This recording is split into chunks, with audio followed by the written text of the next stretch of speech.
হুম। আজকের এই গভীর বিশ্লেষণে আমরা খবরের একদম ভেতরের খবরটা খুঁটিয়ে দেখব। মানে আমাদের আজকের লক্ষ্যটা খুব পরিষ্কার। আমরা এমন একটা ফুটবল ম্যাচের ময়দানে প্রবেশ করতে চলেছি যেখানে ঘামের গন্ধ আছে, ধুলো ওরা গ্যালারি ভর্তি মানুষের উন্মাদনা আছে, আর আছে ১৭ বছর বয়সী কিছু কিশোরের অদম্য লড়াইয়ের গল্প। হ্যাঁ, একদম ঠিক।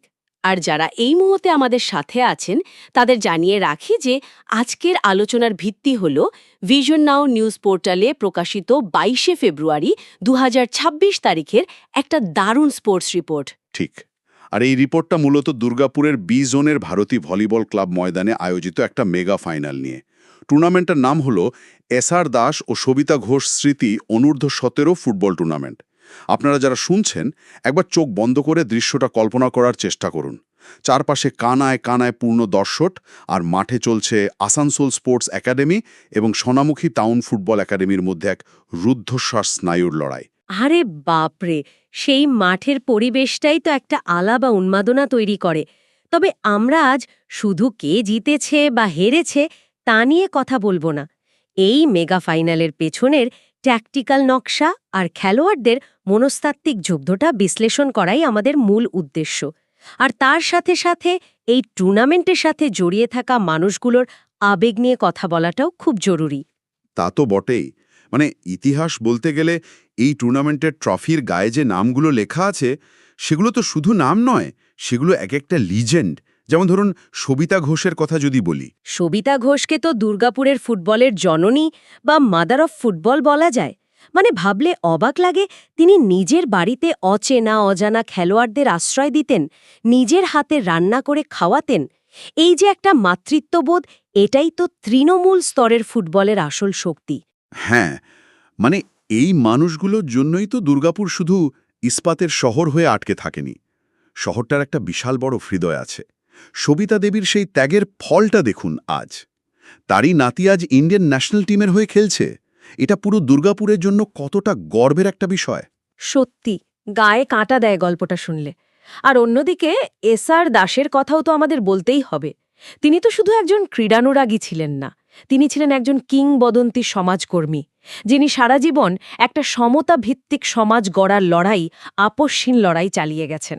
একদম। কোনো অন্যায়কে তিনি সহজে ছেড়ে দেননি। আর সবচেয়ে ভালো লাগে এটা দেখে যে তার ছেলে সুমনব্রত দাস আজও বাবার সেই আদর্শের মশালটা জ্বালিয়ে রেখেছেন। এই টুর্নামেন্টটা তো সেই লিগাসিরই একটা অংশ। হ্যাঁ, আর এই যে তরুণ প্রতিভাদের তুলে আনার কাজটা, এটা তো শুধু একা হয় না। এর পেছনে একজন সাইলেন্ট গার্ডিয়ান বা নীরব প্রহরীর কথা বলতেই হয়। সুব্রত সিনহা যেভাবে এই পুরো আয়োজনটাকে সামনে থেকে নেতৃত্ব দিয়েছেন, স্থানীয় প্রতিভাদের একটা বড় মঞ্চ করে দেওয়ার জন্য তার ডেডিকেশন সত্যিই প্রশংসনীয়। ঠিক বলেছেন।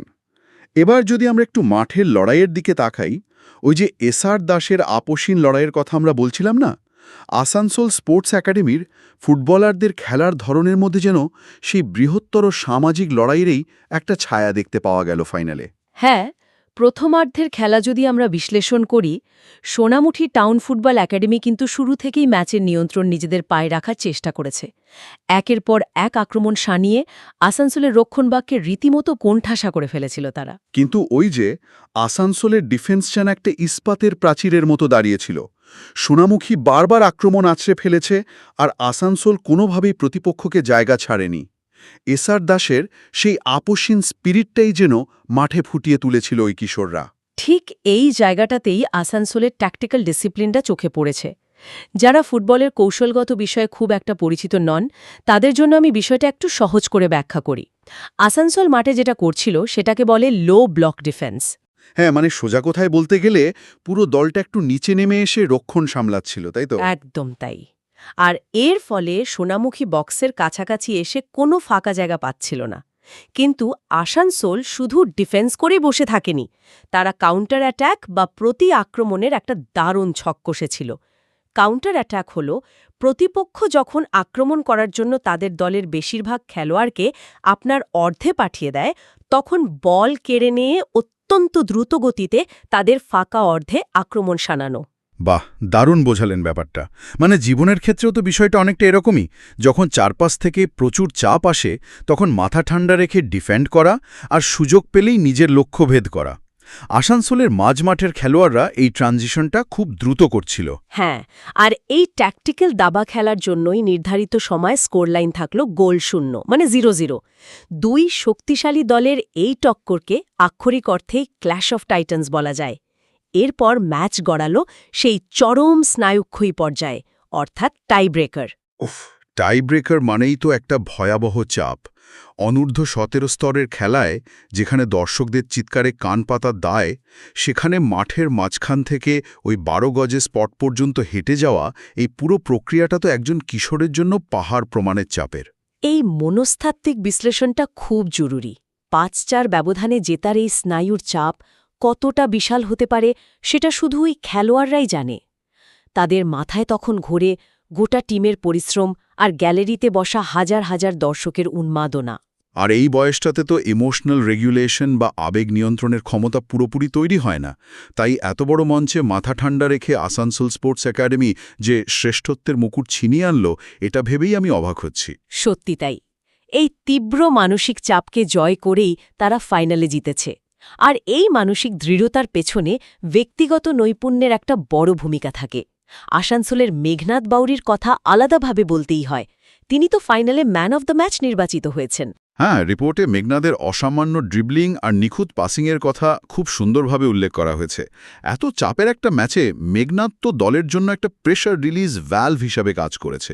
একদম ঠিক শব্দটা ব্যবহার করেছেন।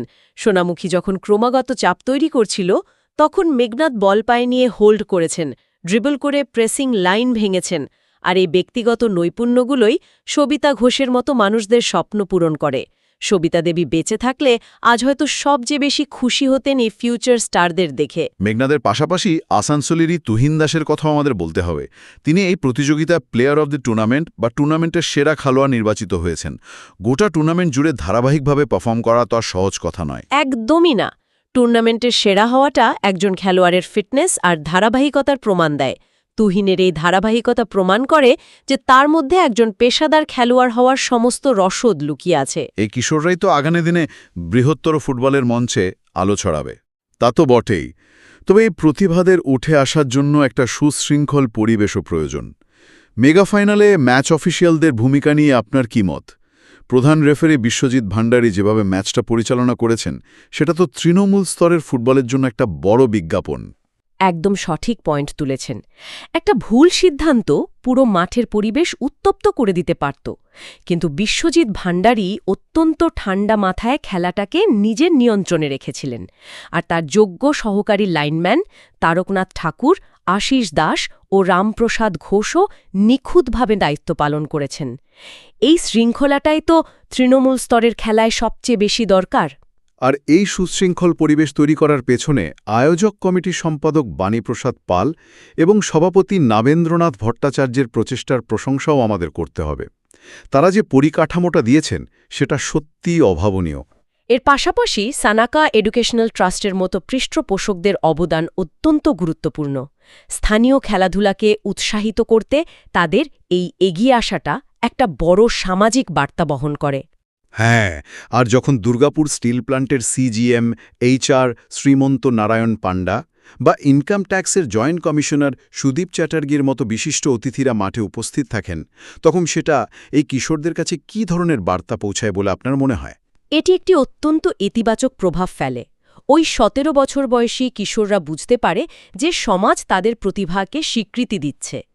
এই ধরনের বড় প্রশাসনিক কর্তাদের উপস্থিতি প্রমাণ করে যে স্পোর্টস আর সামাজিক মূল্যবোধ একে অপরের পরিপূরক হতে পারে। আজকের এই দীর্ঘ আলোচনা থেকে আমরা সত্যিই অনেক কিছু জানলাম।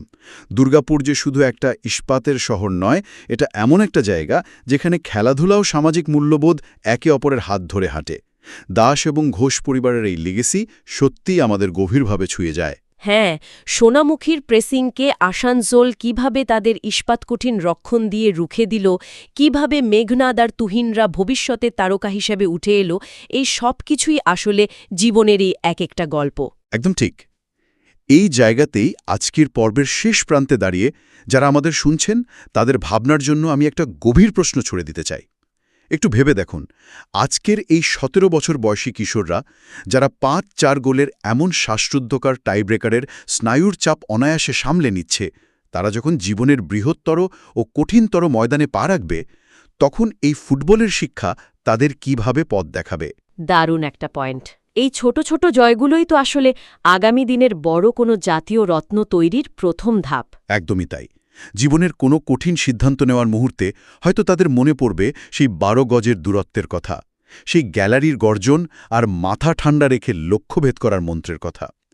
এই প্রশ্নটা আপনাদের ভাবনার জন্যই রেখেই আজকের এই গভীর বিশ্লেষণ আমরা এখানে শেষ করছি। খেলাধুলার পেছনের এমন আরও অনেক অনুপ্রেরণামূলক গল্প নিয়ে আমরা আবারও ফিরে আসব। ভালো থাকবেন।